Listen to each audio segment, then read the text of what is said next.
Good morning students. Today we will do the laws of motion. Laws of motion के समझने के लिए हम एक छोटा सा एक्सपेरिमेंट डायग्रामेटिकली ही करेंगे कि गैलीलियो ने एक एक्सपेरिमेंट किया शो करने के लिए कि what are the laws of motion. उसने एक इंक्लाइन प्लेन लिया और उसमें टॉप वाले पोर्शन से उसने एक मार्बल को रोल किया। जब उसने मार्बल को रोल किया तो वो बहुत स्पीड से नीचे की तरफ आया। फिर उसने यही एक्सपेरिमेंट इंक्लाइन प्लेन के लोअर सरफेस से किया और मार्बल को वहाँ से ऊपर ले जाने की कोशिश की। फर्स्ट केस में क्या था कि मार्बल जो है बहुत स्पीड से नीचे आ रहा था, उसकी वेलोसिटी काफ़ी थी। लेकिन जब उसने यही एक्सपेरिमेंट नीचे से ऊपर की तरफ किया तो उसकी वेलोसिटी काफ़ी कम हो गई। फिर उसने एक और एक्सपेरिमेंट किया कि उसने जो है इंक्लाइन प्लेन के सरफेसेस को धीरे धीरे बीच का जो एंगल है उसको कम और ज़्यादा करके उस एक्सपेरिमेंट को करने की कोशिश की। उसने एक इंक्लाइन प्लेन इस तरह से बनाया कि एक ये पार्ट और एक ये पार्ट बनाया और यहाँ से उसने एक मार्बल को रोल किया। मार्बल को रोल करने के बाद जैसे ही इसको रोल करना इसको छोड़ा यहाँ पे, तो ये मार्बल यहाँ से रोल होता हुआ इतनी ही हाइट पे इधर की तरफ चला गया। नेक्स्ट में उसने इस इंक्लाइन प्लेन का जो एंगल है वो थोड़ा सा कम कर दिया, बढ़ा दिया। तो उसमें जब हमने देखा कि मार्बल को छोड़ा गया तो वो ज़्यादा स्पीड से गया और ज़्यादा दूर तक गया। नेक्स्ट में उसने इंक्लाइन प्लेन को और आगे एंगल को और बढ़ा दिया तो मार्बल और ज़्यादा दूर तक गया। लास्टली उसने इंक्लाइन प्लेन के ये तीनों पोजीशंस को ख़त्म कर दिया। ठीक है, इन तीनों पोजीशंस को ख़त्म कर दिया और हॉरिजॉन्टल सरफेस पे उसने मार्बल को रोल डाउन करने दिया। तो हमने ऑब्ज़र्व किया कि ये जो मार्बल था ये काफ़ी दूर तक चलता गया और उसके बाद इसकी जो स्पीड थी वो ख़त्म हो गई, स्लो डाउन हो गई और धीरे धीरे ये स्टॉप हो गया। तो इससे क्या कंक्लूजन निकाला गैलीलियो ने? जो कंक्लूजन निकाला, unbalanced force is required to change the motion. जो किसी भी चीज़ की मोशन को चेंज करने के लिए अनबैलेंस्ड फोर्स की ज़रूरत पड़ती है।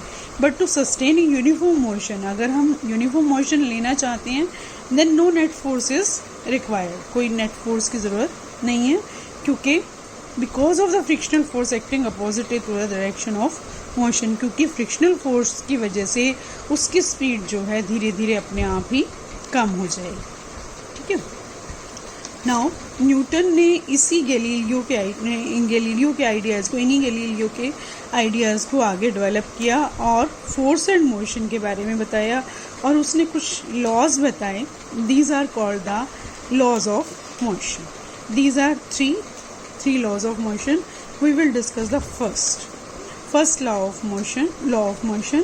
An object remains in a state of rest or of uniform motion in a straight line unless compelled to change that state by applied force.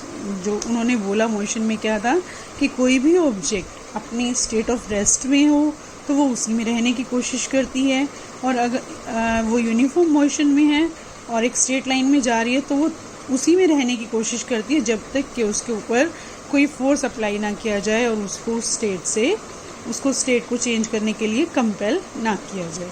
तो इसकी एक्सप्लेनेशन क्या है? The law has two parts. इस law में हमने दो part देखे। An object remains in a state of rest, first line है।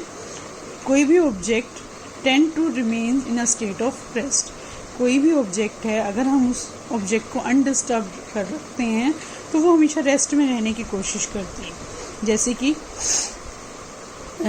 फॉर एग्ज़ाम्पल आवर हाउस, जो हमारा हाउस है उसको हम किसी भी तरीके से अगर देखें तो वो हमेशा रेस्ट पोजीशन में ही रहता है। हमारा स्कूल है, that always remain always at the rest, वो भी हमेशा रेस्ट पे ही रहता है। And second part is an object in motion would continue to move unless compelled by some external force. और अगर कोई चीज़ मूव कर रही है, कोई चीज़ मोशन में है, कोई ऑब्जेक्ट मोशन में है तो वो मोशन में ही रहने की कोशिश करती है जब तक कि उसके ऊपर एक्सटर्नल फोर्स ना अप्लाई किया जाए। लेकिन ऐसा पॉसिबल नहीं है, क्योंकि अगर ऐसा होता तो कई बार जैसे हमारा पैर स्लिप हो जाता है या कोई चीज़ वैसे गिर जाती है तो वो आगे मूव करती ही जाती, वो रुकती ना। But because of the frictional force ये after a few distance, after a few centimeter it stops. For example, a ball rolling on the floor initially slows down and finally stops. अगर हम एक ball को देखें जो कि floor पे role कर रही है तो वो कुछ देर तो रोल होती रहती है, उसके बाद थोड़ी देर कुछ टाइम के बाद उसकी स्पीड जो है स्लो डाउन हो जाती है and finally it get stop, ये अपने आप ही रुक जाती है। If there will be no friction moving objects will remain moving, अगर फ्रिक्शन ना होती तो जो मूविंग ऑब्जेक्ट है वो हमेशा कॉन्टिन्यूसली मूव करती रहती। इन ए क्वालिटेटिव वे की बात करें हम, quality, the tendency of undisturbed object to stay at rest और to keep moving with some velocity is termed as inertia. और अगर हम इसी क्वालिटी को देखें तो जो अनडिस्टर्ब्ड ऑब्जेक्ट्स की जो ये टेंडेंसी है, जो उनके रेस्ट में रहने की टेंडेंसी है या उनको मूविंग रहने की टेंडेंसी है, that tendency is known as inertia. इसी टेंडेंसी को हम इनर्शिया कहते हैं। Due to this very reason Newton's first law of motion is also known as law of inertia. और इसी टेंडेंसी, इसी इनर्शिया की वजह से, इसी रीज़न की वजह से न्यूटन के फर्स्ट लॉ को हम लॉ ऑफ इनर्शिया भी